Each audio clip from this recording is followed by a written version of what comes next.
Students, welcome back to Enrich Academy. Myself Tejaswita और हम लोग यहाँ पर बायोलॉजी की क्लासेस को कंटिन्यू करते हैं।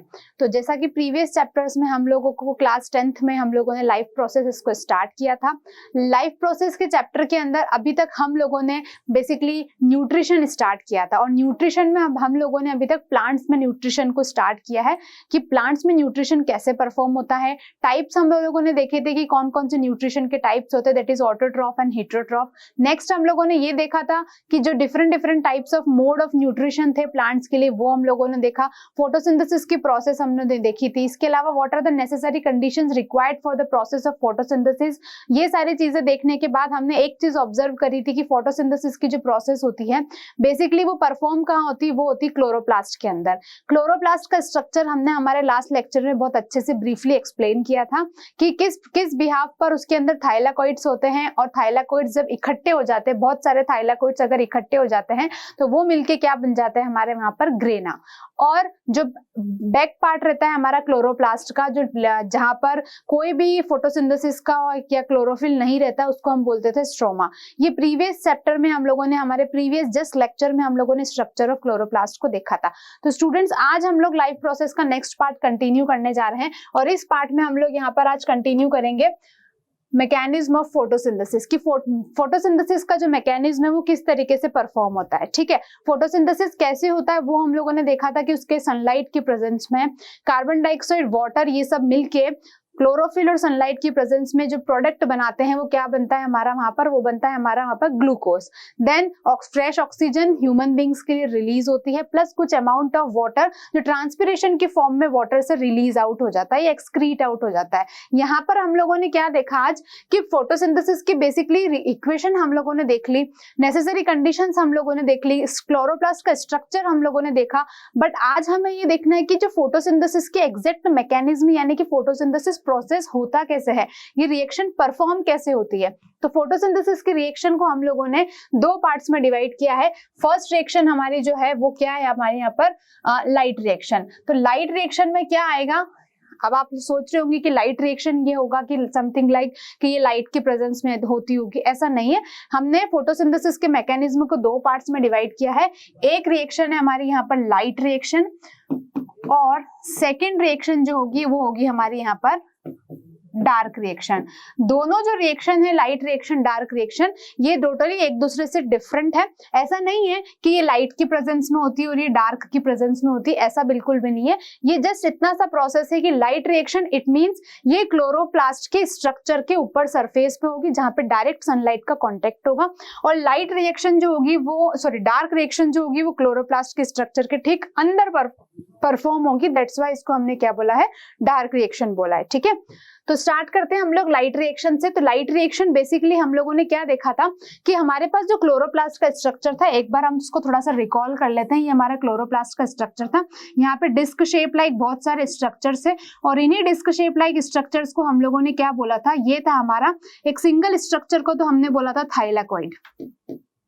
और जब बहुत सारे थाइलाकोइड इकट्ठे हो जाते हैं इस पूरे यूनिट को हमने कहा था यहाँ पर ग्रेना। और मैंने कहा था एक थाइलाकोइड के अंदर क्वांटासम होता है और ईच क्वांटासम कैरी, हर क्वांटासम के पास 230 क्लोरोफिल के मॉलिक्यूल होते हैं। बोले तो एक थाइलाकोइड के पास 230 क्लोरोफिल के मॉलिक्यूल होते हैं। इट मींस जब एक इसके पास 230 क्लोरोफिल के मॉलिक्यूल तो रेस्ट सभी के पास कितने सारे क्लोरोफिल के मॉलिक्यूल है। इट मींस सारी की सारी फोटोसिंथेसिस की नेसेसरी कंडीशन ही क्लोरोफिल है।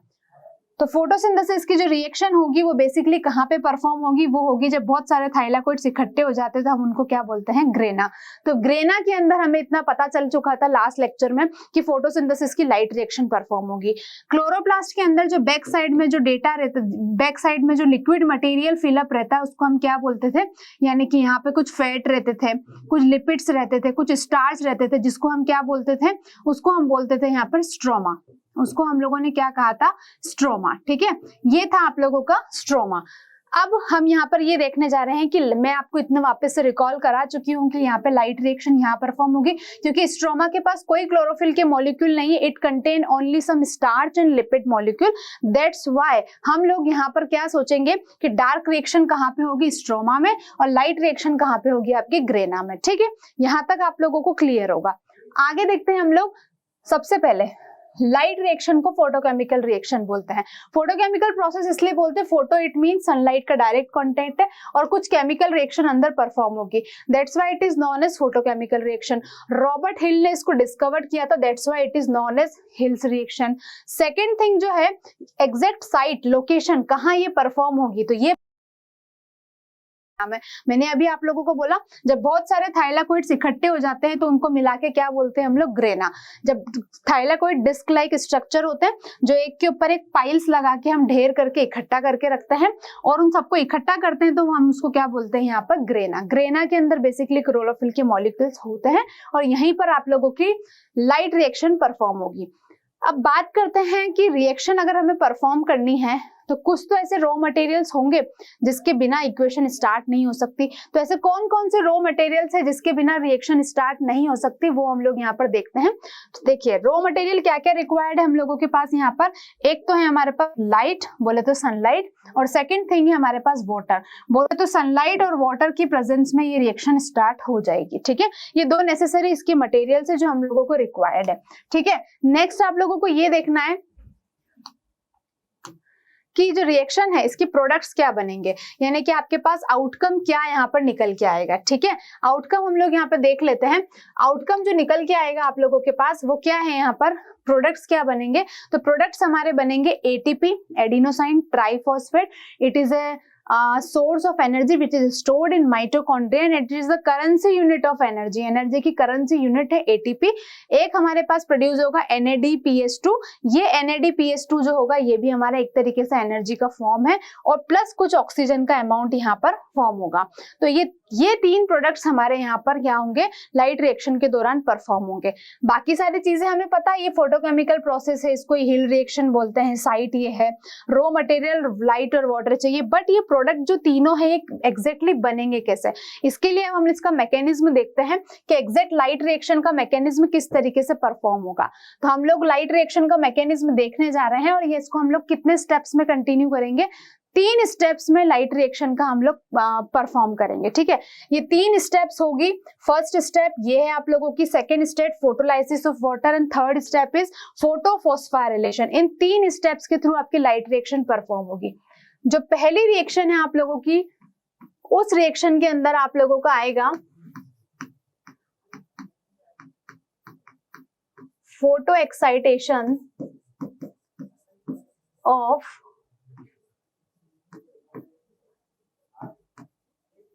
Chlorophyll molecule. यहाँ पर जो क्लोरोफिल मॉलिक्यूल है उसका फोटो एक्साइटेशन होगा। अब ये फोटो एक्साइटेशन बेसिकली क्या होता है, तो देखिए फोटो एक्साइटेशन बेसिकली एक ऐसी प्रोसेस है जिसके अंदर क्या होगा, अगर कोई भी एटम ग्राउंड स्टेट में है, लो एनर्जी के साथ है, तो उसको इतनी एनर्जी मोड ऑफ सप्लाई करना कि वो ग्राउंड स्टेट से जंप करके एक्साइटेड स्टेट में आ जाए, that is known as photo excitation. Suppose हम लोग बात करते हैं कि किसी एटम के अंदर आप बात कर लेते हैं और एटम के अंदर लेट सपोज हम लोगों ने ले लिया यहाँ पर एग्जांपल कि हीलियम का एग्जांपल ले लिया। हीलियम के कुछ एटम्स है जो कि अभी ग्राउंड स्टेट में है, सपोज इसके टू एटम्स है और यहाँ पर है आपका एक्साइटेड स्टेट। इसको इतनी एनर्जी प्रोवाइड करे कि दोनों के दोनों एटम्स जो है, दोनों के दोनों इलेक्ट्रॉन्स जो है वो जंप करके कहाँ पे चले जाए, एक्साइटेड स्टेट में चले जाए। इसी स्टेट को हम लोग क्या बोलेंगे, photo excitation of chlorophyll molecule.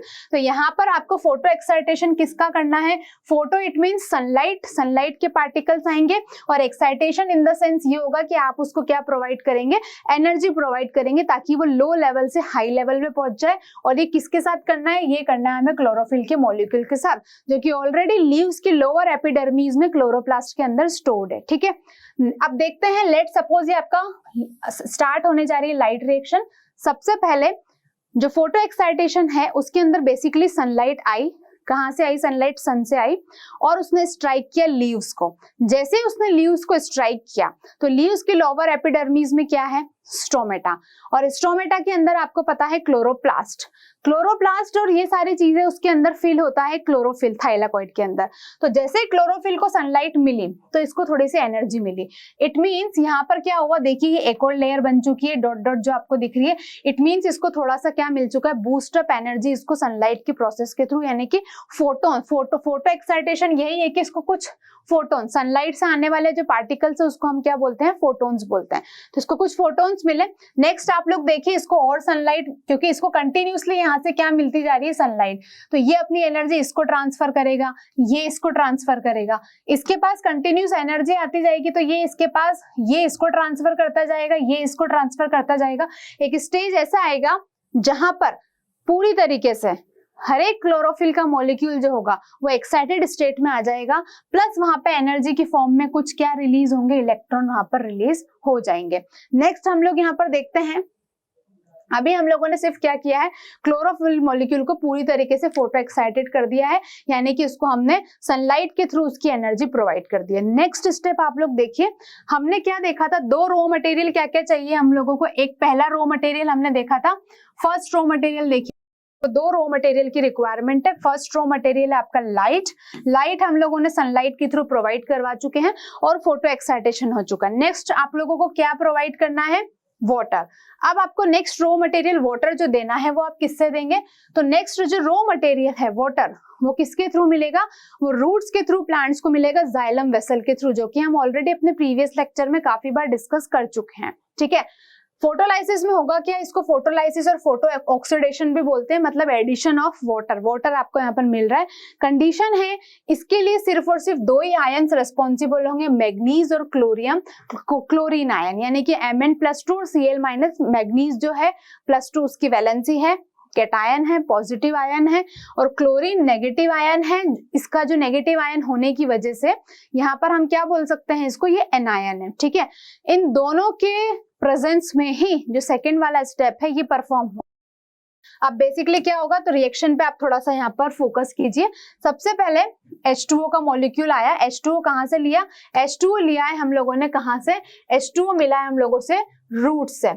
ठीक है ना, H2O जो मिला है आप लोगों को कहाँ से मिला है, रूट्स के थ्रू मिला है। तो यहाँ पर देखिए जैसे ही आप लोगों को H2O रूट्स के थ्रू मिला है तो प्लांट उसको जाइलम वेसल के थ्रू ऊपर लेके आएंगे। अब जो वाटर है उसका ब्रेक डाउन होगा, किस फॉर्म में होगा, हाइड्रोजन H2O ब्रेक होगा, हाइड्रोजन में, ऑक्सीजन में, प्लस 4 इलेक्ट्रॉन रिलीज होंगे और 2 H2O के मॉलिक्यूल रिलीज होंगे in the form of transpiration, excretion of water. ठीक है ना, कहां से, प्लांट्स की सरफेस के थ्रू। ठीक है, अब आप देखिए यहाँ पे इक्वेशन टोटली बैलेंस्ड है, हाइड्रोजन के 8 एटम्स है, यहाँ पर हाइड्रोजन के 4 और 4 8 एटम है, ऑक्सीजन 4 है, ऑक्सीजन यहाँ पे 2 ऑक्सीजन इधर है और 2 ऑक्सीजन इधर है, 4 ऑक्सीजन है। रिएक्शन टोटली बैलेंस्ड है। यहाँ पर 4 H2O के मॉलिक्यूल ब्रेक हो चुके हैं, कितने पार्ट्स में ब्रेक हो चुके हैं, यहाँ पर ये देखिए आप लोगों को 4 हाइड्रोजन के एटम मिले हैं, ऑक्सीजन हमारे लिए रिलीज हुई, फ्रेश ऑक्सीजन हम लेंगे, एनर्जी की फॉर्म में 4 इलेक्ट्रॉन। जब भी कोई रिएक्शन परफॉर्म होगी आइदर इट मींस भी एक्सोथर्मिक और एंडोथर्मिक, या तो एनर्जी रिलीज होगी एनर्जी एब्जॉर्ब होगी। ठीक है, तो 4 इलेक्ट्रॉन रिलीज होंगे प्लस साथ में कुछ अमाउंट ऑफ वाटर यहाँ पर क्या होगा, वाटर वेपर्स की फॉर्म में क्या होगा, निकल जाएगा। ठीक है, नेक्स्ट आप लोग देखिए यहाँ पर ये जो लिबरेटेड O2 है, देखिए ये तो हमारे as a by product human beings के लिए काम आ जाएगी। H+ आयन जो है, यही H+ आयन इंपॉर्टेंट है, जो कि नेक्स्ट हमारा जो प्रोडक्ट है, अभी तक हम लोगों को कितने प्रोडक्ट बनाने हैं, ATP, NADPH2, ऑक्सीजन, 3 प्रोडक्ट थे। आप लोग देख सकते हैं अपनी लास्ट स्लाइड में, अब देखिए आपको 3 प्रोडक्ट बनाने हैं, ATP, NADPH2, O2। अभी आप देखेंगे O2 हमारा जो है प्रिपेयर हो चुका है, देखिए O2 एक प्रोडक्ट आपका रेडी हो चुका है। नेक्स्ट देखिए ये जो 4 हाइड्रोजन रिलीज होंगे ऑलरेडी NADP प्लांट में रो एनर्जी की फॉर्म में स्टोर्ड है, वो हाइड्रोजन के साथ मिलके 2 NADPH2 का फॉर्मेशन करेगी। देखिए NADP और H और इसके साथ लग जाएगा H प्लस आगे हमने इसके आगे 2 लगा रखा है, यहाँ पे 2 हो गया, 4 हाइड्रोजन है, 2 और 2 4 हाइड्रोजन है, NADP 2 NADP थे, इधर भी 2 NADP, रिएक्शन यानी कि 2 NADP के मॉलिक्यूल के साथ ये जो 4 हाइड्रोजन के मॉलिक्यूल सबसे इंपॉर्टेंट रिलीज हुए ये यहाँ पर कंबाइन करेंगे और क्या बनेगा, NADPH2। राइट, इतनी चीजें होने के बाद अब आपका दूसरा प्रोडक्ट भी रेडी हो चुका है। लास्ट क्या है, फोटोफॉस्फोराइलेशन। फोटोफॉस्फोराइलेशन मतलब सनलाइट की प्रेजेंस में एक्स्ट्रा फास्फोरस का मटेरियल, एक्स्ट्रा फास्फोरस का एटम यहाँ पर ऐड हो जाएगा। तो देखिए इस प्रोसेस में एटीपी प्रोड्यूस होगी, यानी कि लास्ट जो आप लोगों का प्रोडक्ट है वो प्रोड्यूस होने जाएगा। कैसे होगा?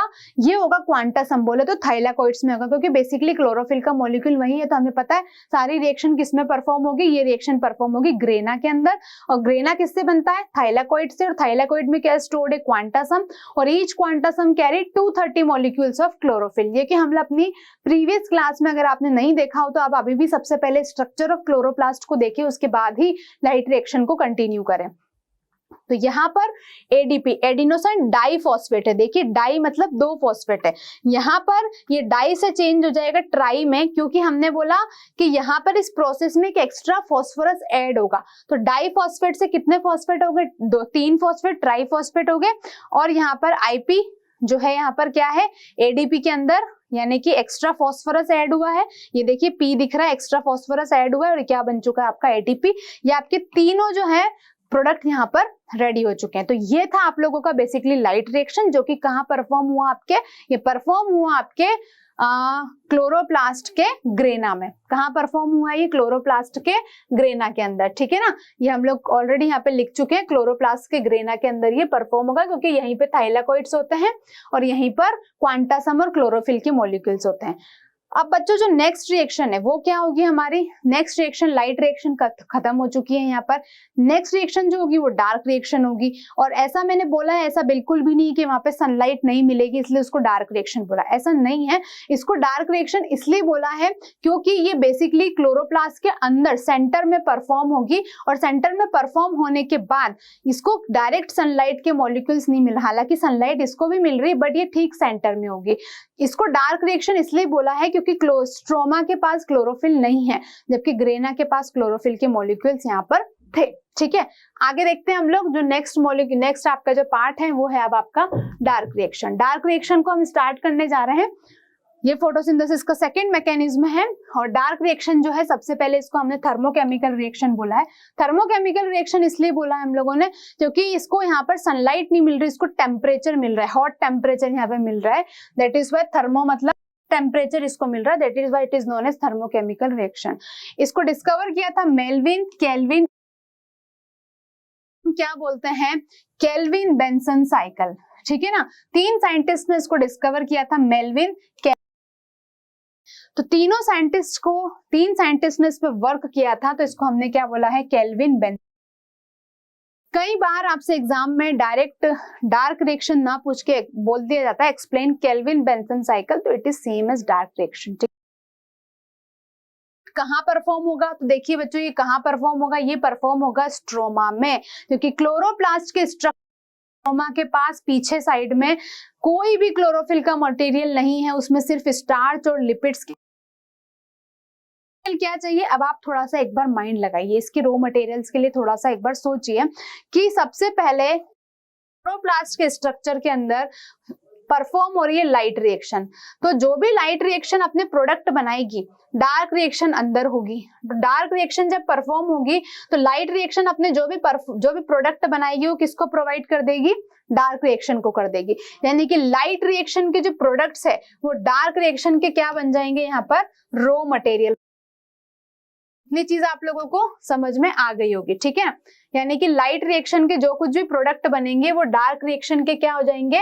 रॉ मटेरियल्स हो जाएंगे, ठीक है। तो देखिए लास्ट में हमारा जो लाइट रिएक्शन थे उसमें क्या क्या बना था? NADPH2 बना था, ATP बना था, ठीक है ना। यहाँ पर CO2 ये कहाँ से लेंगे? प्लांट्स एनवायरमेंट से लेंगे, ठीक है। और कुछ एंजाइम्स ऑलरेडी फोटोसिंथेसिस की प्रोसेस के लिए क्लोरोप्लास्ट के पास स्टोर्ड है, ठीक है।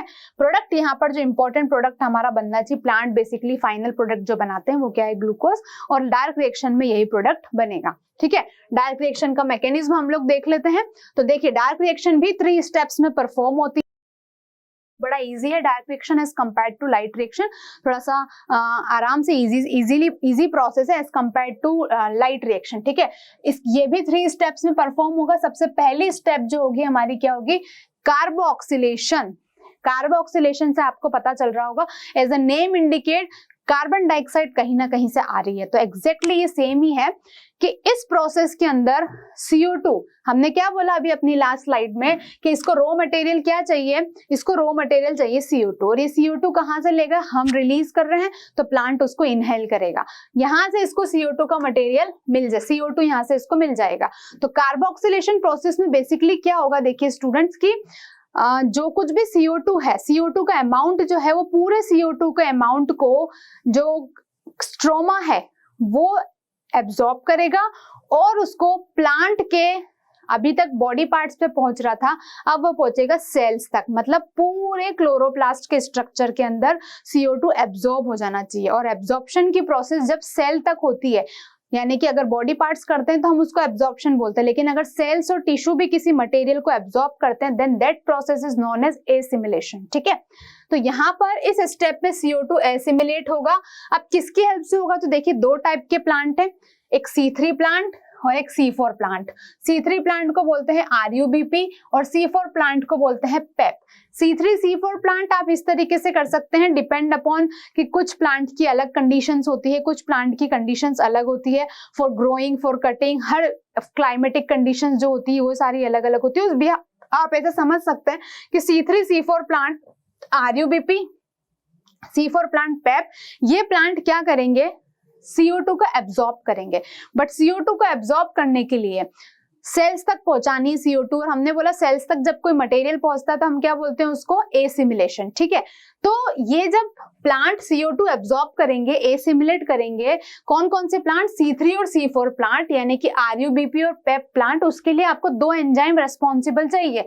दैट इज कौन कौन से एंजाइम चाहिए, रुबिस्को, इसका फुल फॉर्म होगा देखिए, RU stand for ribulose 1,5, BI stand for biphosphate and CO stand for carboxylase, ribulose 1,5 biphosphate carboxylase, ये है रुबिस्को। नेक्स्ट है आप लोगों का पेप्को होगा, PEP stands for phosphoenol, P stand for pyruvate and CO stand for carboxylase. ठीक है, यहाँ पर रुबिस्को और पेप्को एंजाइम की प्रेजेंस में C3 और C4 प्लांट, C3 प्लांट को बोला हमने RUBP, C4 प्लांट को हमने बोला PEP, ये प्लांट मिलकर CO2 को एब्जॉर्ब करेंगे, लेकिन उसके लिए एसेंशियल कंडीशन चाहिए एंजाइम्स रुबिस्को और पेप्को। ये इन दोनों एंजाइम्स की प्रेजेंस में प्लांट्स क्या करेंगे, CO2 को एब्जॉर्ब कर लेंगे, प्लांट के हर एक सेल तक उसको पहुंचा देंगे।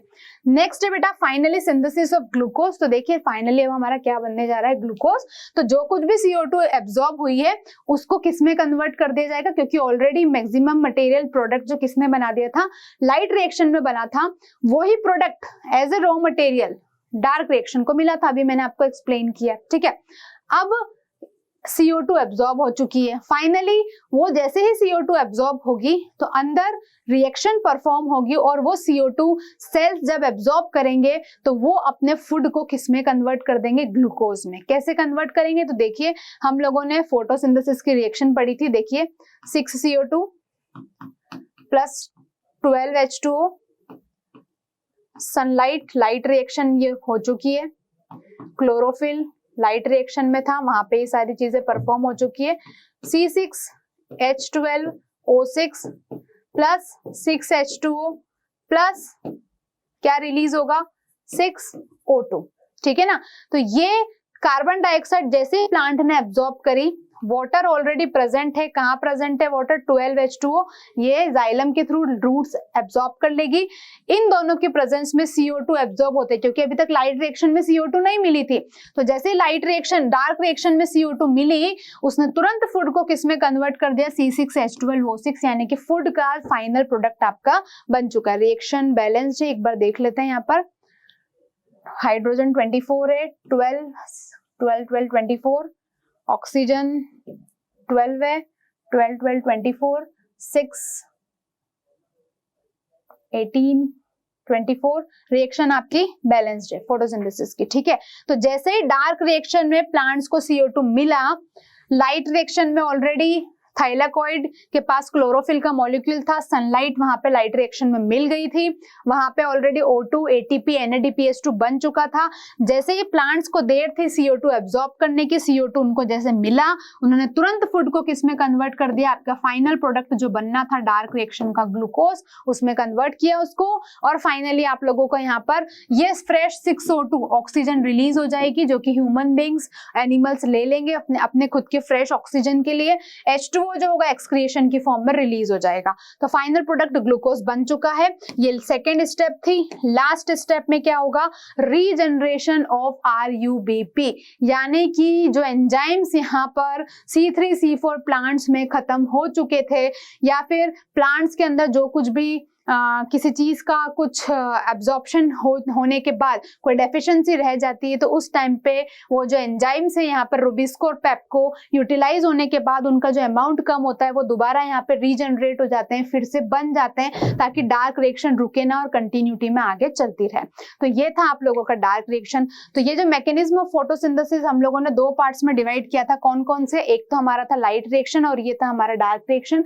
दोनों ही प्रोसेस अपने आप में बहुत इंपॉर्टेंट है, और ये आप लोगों के इस चैप्टर का न्यूट्रिशन इन प्लांट का बेसिकली सबसे इंपॉर्टेंट पार्ट है। ठीक है, दोनों हम लोगों ने यहाँ पर देखा है, तो आप लोग इसको स्टेप बाय स्टेप इसको अंडरस्टैंड कीजिए और इसको समझिए। ठीक है, ये मैकेनिज्म ऑफ फोटोसिंथेसिस हमारा पूरा होता है कि एग्जैक्टली क्लोरोप्लास्ट के अंदर फोटोसिंथेसिस का मैकेनिज्म कैसे पूरा होता है। तो ये इसके दो पार्ट्स थे। ठीक है, तो आप लोग इसको, अगर अभी भी आप लोगों ने इसको इसके पहले वाला जो लेक्चर था आपका क्लोरोप्लास्ट का स्ट्रक्चर, अगर आपने अभी तक वो नहीं देखा हो तो पहले आप वो देखिए, देन उसके बाद आप लाइट रिएक्शन और डार्क रिएक्शन को क्या करें, स्टार्ट करें।